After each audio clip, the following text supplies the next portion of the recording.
இம்மு ப்ளஸ் ஆ அப்படின்னு வரும். கரம், அதுதான் இம்மு ப்ளஸ் அ கரம் அப்படின்னு வருது. அந்த மாதிரி வர்ற எந்த வேர்டுக்குமே வந்து அது சேஞ்ச் ஆகாது. சேம் எப்படி இருக்கோ அப்படியே தான் வரும். அந்த மாதிரி வர விசேஷனுடைய வார்த்தைகள் வந்து இங்கே மேலாக இருந்தாலும் சரி, ஃபீமேலாக இருந்தாலும் சரி, எந்த மாற்றமும் ஏற்படாது, அப்படியே தான் வரும். இந்த மாதிரி சில ரூல்ஸ் இருக்குது, அதை பார்த்து வச்சுக்கோங்க.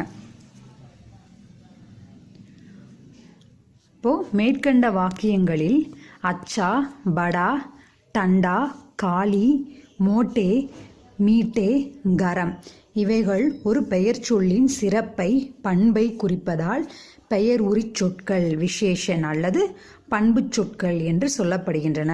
இப்போ நம்ம ஆல்ரெடி பார்த்தோம். அதாவது நல்ல பையன், பெரிய மனிதர், அதாவது டண்டா பானினா குளிர்ந்த நீர், காளி